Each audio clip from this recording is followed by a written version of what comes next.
minutes or so, we're going to have Brian Stultz, I think I pronounced that correctly, who writes for the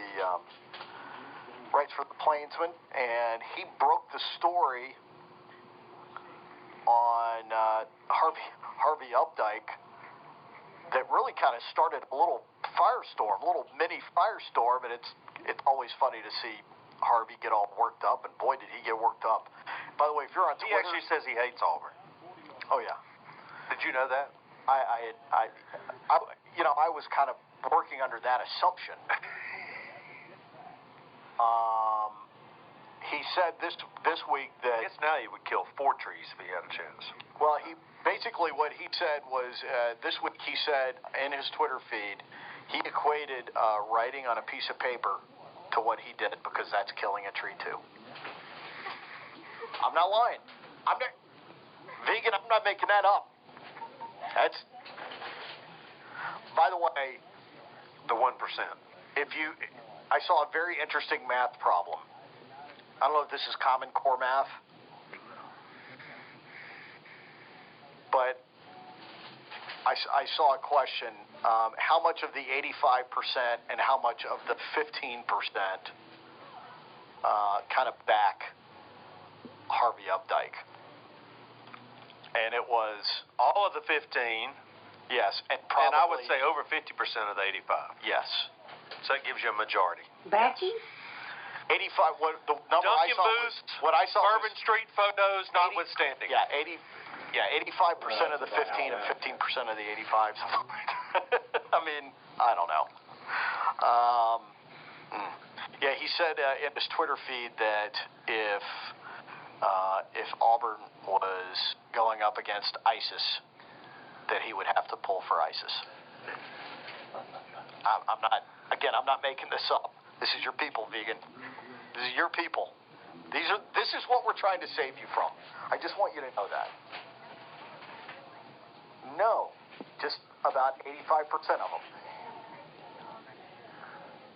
Not like that. Even Auburn's 1% isn't that bad. I really just try not to think about Harvey Updyke as much as I can. Well, it actually started with the Mustang story when he was agreed to appear in the charity event down in Mobile, and we were talking about how why wouldn't he do a charity event in Auburn to try and raise money for his restitution? And I said, wait, how much has he actually paid? And no one knew. So I emailed our editor, Becky Harvey, at the Plainsman, and said, go for that. And I got to run around a little bit, and finally I reached April Round in Elmore County's Central Clerk's office, and she gave me the number, and I was like, all right, this is going to be a good story. Were you able to talk to him, or did he respond to any interview requests? I have tried to contact him via Facebook and Twitter. I haven't found a phone number for him, and I've tried to contact his attorney, Andrew's family, but I haven't received any feedback from either of them. Do you know what happens to Mr. Updyke if he does not stay on target with his payment plan? Well, he's supposed to be paying $500 a month, and I don't know if you heard it, but he tried to appeal it down to $50 a month back in December 2013, but the judge upheld the $500 a month. As part of his probation, he's supposed to pay that a month, and if he doesn't pay it, the district attorney can revoke his probation and he can be put to jail. Well, I don't think anybody, just looking at old Harv, I don't think anybody really expects him to be able to pony up the $700,000 plus that he owns, but at least, or owes rather, but at least some goodwill payments, some attempt.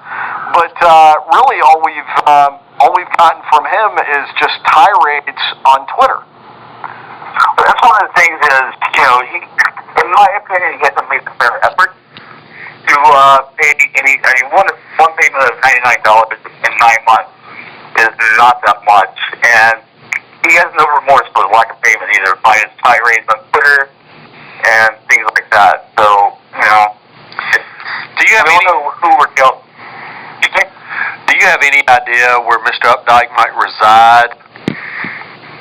He lives in Hammond, Louisiana. It's probably wise for him to get out of the state altogether. Yes. You know, it's interesting. That would give us the publicity. Sure. So, but, you know, if he knows the truth, I've tried to contact him since the article came out and it went all over the, you know, nation, and I still heard nothing. Huh.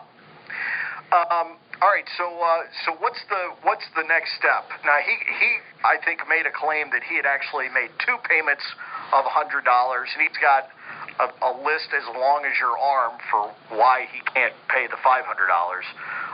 Yes. But any idea what the possible I mean, I guess we know what the potential fallout is. Is there any indication that his terms of parole might be revoked? Well, it's up to I think it's up to the district attorney of Lee County. Okay. He can actually ask the judge to revoke the probation, and I don't know if they're going to do that or not. You know, they might just let him live his life in Hammond, Louisiana. So you never know. It appears to me that he has just kind of been emboldened, because let's face it, everywhere he goes, he gets mobbed by people that are asking for photographs and autographs. The 1%. Oh, sure, just the 1%. Sure, absolutely. Well, interesting. I think it's I thought it was a very well done story. Thank you. Yeah, I appreciate it. All right. Well, what's next up in line? You got anything else cooking? I'm trying to get in touch with the district attorney and see what he's going to do and what's on his mind. And I haven't been able to get in touch with him yet. So, you know, we'll see. I guess we'll see if he's going to make any more payments because of this story, or if he, you know, if he end up in jail. So, besides that, I can't really do much. Yeah. Because he won't contact me, and I even asked for his wife. So, you know, they will not contact me. So, I really have no. Yeah, there's only so much you can do when they talk to him. Yeah. What about has the lawyer responded at all, or are they just ignoring you?